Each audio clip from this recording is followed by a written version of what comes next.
국가적으로 기도해야 될 제목들이 굉장히 많은데 그럼에도 불구하고 영화 파묘에 대한 얘기를 한 말씀만 더 드려야 될 것 같습니다. 제가 영상을 올렸더니 상당히 많은 분들이 댓글을 달아주셨는데 대부분은 이 영화 이해할 수 없다, 왜 이런 영화를 만드느냐라는 내용들이지만 적지 않은 댓글들은 비판적인 내용도 꽤 있었습니다. 근데 상당히 신학적인 반론을 제기하는 분도 있고 또 논리적인 체계를 갖춰서 비판하는 내용들도 있었어요. 예를 들면은 바리새인 유대인 같은 발언을 하고 있다. 그냥 받아들여야 된다는 거죠. 다 수용을 해야 되는데 왜 이런 걸 가지고 문제 삼냐는 겁니다. 세상이 이런 흑암 가운데 있다는 영적인 사실을 알고 정확한 복음으로 살리자는 메시지를 담은 영화다. 아니, 복음으로 살리자는 메시지. 이 영화는 오컬트 영화인데 주술적이고 구술하고 풍수 얘기를 담고 있는 얘기인데 하나님이 하지 말라는 거 아니에요?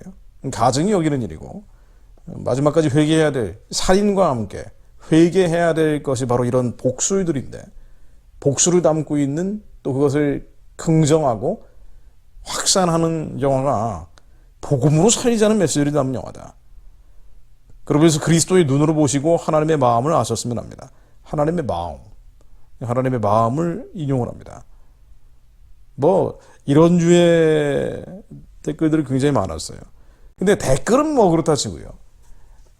제가 오늘 지적하고 싶은 것은 국민일보입니다. 국민일보가 2월 이후에만 파묘에 관한 기사를 5건이나 썼습니다. 마치 홍보하듯이 써놨는데 제목만 먼저 읽어드릴게요. 촬영 중에 귀신이 보이면 우리 하나님께 기도하며 이겨내자. 기사 제목이 그렇습니다. 파묘 크리스천 배우들이 두려움을 극복한 방법. 흙으로 돌아간다 대사에서 창조의 섭리 구원관을 떠올린다. 무당 투잡 우린 기도 열연 칭찬의 김고은 답변. 스타 감독 배우 즐비한 그 교회 이번에도 일렸다. 이 파묘 감독이 소속되어 있는 섬기는 교회가 성북교에 있는 꿈이 있는 교회인데 이 꿈이 있는 교회를 다룬 기사도 있습니다. 그 안에 또 파묘 얘기도 집어넣었더라고요. 자, 이 기사에 나오는 내용 잠깐만 인용해 드릴게요. 촬영 중에 귀신이 보이면 우리 하나님께 기도하며 이겨내자라는 기사 내용을 보면은요. 흥미로운 것은 종교의 경계를 넘나들며 오컬트 장르의 영화를 제작해온 장 감독이 집사직분을 가진 신실한 크리스천이란 사실이다.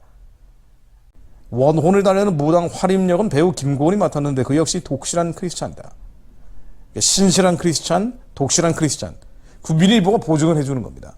독실한 크리스찬, 신실한 크리스찬이 만든 오컬트 영화. 자, 흙으로 돌아간다 대사에서 창조 섭리 구원관을 떠올린다. 요 기사 내용도 좀 인용해 볼게요. 요게 이제 어떤 대사냐면은요. 지관이라 그러죠. 풍수를 하는 지관 김상덕이라는 사람이 요런 대사를 칩니다. 영화에서. 핏줄 같은 DNA로 엮인 공혈의 집단. 흙에서 만물이 생성되고 모두 다시 흙으로 돌아간다. 풍수지리 하면 미실이니 사기니 하며 말하는데 전국 상위 1%들에게는 풍수지리는 종교이자 신앙이다. 한국에는 상위 1%에게는 풍수라는 것은 종교이자 신앙이다. 하나님이 가증히 여기는 복술인데 이 복술이 종교이고 신앙이다라고 그러면서 흙으로 돌아간다라는 대사를 치는 거예요. 여기에 대해서 국민일보 기사의 소개가 뭐라고 되어 있냐면은 이 영화를 만든 장지영 감독은 크리스천으로 교회 집사이기도 하고 그런 만큼 흙으로 돌아간다는 김상덕의 대사는 크리스천이라면 친숙하게 다가온다. 성경을 관통하는 하나님 창조의 섭리이자 육신보다 중요하게 여기는 영혼의 구원관이 담겨있기 때문이다. 창조의 섭리, 영혼의 구원관. 아니 풍수지리가 종교고 신앙이다라고 얘기하는 거예요. 이 대사는 지관이 하는 얘기입니다. 그런데 그게 영혼의 구원관이다. 오컬트를 통해서 구원을 받습니까? 이거 머리가 아파지네요. 예, 정리해 보겠습니다.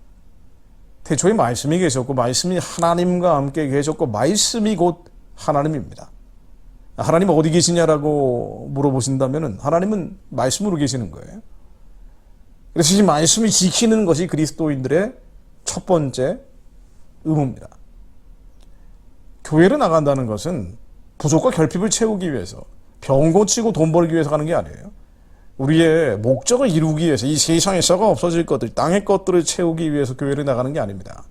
하나님의 뜻을 이루기 위해서 땅에 속한 자들이 아니라 하늘에 속한 자들이 돼서 하나님이 영화롭게 해드리기 위해서 하는 거예요. 그래서 하나님의 유의와 율법과 계명, 말씀을 지키기 위해 하는 겁니다. 그것을 위해서는 겉사람이 죽고 일사람이 십자가에 못 박혀야 되는 거고요. 그래서 이 말씀을 지키는 것이 신앙의 첫 번째입니다. 성경이 없이 예수를 믿는다는 건 말이 안 되는 거예요. 하나님의 말씀을 통해서 끊임없이 술법을 행하지 마라, 점치지 마라, 이런 오컬트 정의를 하지 말라고 계속 명령하고 계십니다. 왜냐하면 이건 세상 신을 따라가는 것이기 때문에요. 악한 신, 취하고 더럽고 악한 영들을 따라가는 것이기 때문에 그렇습니다. 레위기 19장 26절로 너희는 무엇이든지 핏째 먹지 말며 점을 치지 말며 술법을 행하지 말며. 점치고 술법 행하는 것, 굿하는 것은요, 이 세상 신을, 악한 영들을 따라가는 거예요. 그러니까 하지 마라. 레위기 20장 27절로 남자나 여자가 접신하거나 박수무당이 되거든 반드시 죽일지니 곧 돌로 치나 그들의 피가 자기들에게 돌아가리라. 열왕기하 17장 17절로 또 자기 자녀를 불 가운데로 지나가게 하며 복수니까 사수로 행하고 스스로 팔려 여호와 보시기에 악을 행하여 그를 경노하게 하였으므로 복수가 사수로 행하는 것, 악을 행하는 것입니다. 하나님이 가증히 여기십니다. 요한계시록 9장 21절로 또 그 살인과 복수가 음행과 도둑질을 회개하지 아니하더라. 마지막에 예수님이 우리를 그리스도의 심판대에 세우실 때 살인과 함께 음행과 함께 물어보시는 게 복술이에요. 사주팔자 보는 겁니다. 점치는 겁니다. 그래서 요한계시록 22장 15절로 개들과 점술가들과 음행하는 자들과 살인자들과 우상숭배자들과 및 거짓말을 좋아하며 지어내는 자는 다 성 밖에 있으리라고 말씀하십니다. 점치는 것들, 개들은 남자 창녀들을 얘기하는 게 이제 개인데요. 음행하며 유식을 하나님의 성전이 아니라 쾌락의 도구로 사용을 하고 우상숭배하며 하나님 아닌 다른 신을 섬기고 점치는 자들, 새하늘 새 땅이 열렸을 때 새 예루살렘 바깥으로 내침받습니다. 그리스도인이라면 해서는 안 되는 일이 바로 복술이고 점술입니다. 이거 바리새인이고 율법과 서기관 이걸 따라가는 게 아니고요. 하나님 그 자체인 말씀을 따라가는 겁니다. 한국의 그리스도인들이 무엇이 선이고 악인지, 이 혼돈과 혼란과 무질서가 판치는 세상이 끝으로 가고 있는 이때 하나님이 선하고 기쁘고 온전하신 뜻이 무엇인지 말씀이 의지하에 금을 던지는 자들이 되게 하시며 하나님의 유의와 율법과 계명을 지키는 자들이 되게 하옵소서. 불법이 성하는 이때 무엇이 하나님의 언약인지 약속인지 하나님 그 자체인지 아는 자들이 일어나게 하옵소서. 저희가 그런 이들이 되게 하시오. 단순히 건강하고 형통하고 성공하기 위해 예수 믿는 것이 아니라 진정으로 온 마음과 힘과 뜻과 생명을 다해 주님을 사랑함으로 구원에 이르는 자들이 일어나게 하옵소서. 그들이 북한을 열고 예수님 모실 길을 예비하게 될 것을 믿습니다. 예수 그리스도 이름으로 기도드립니다.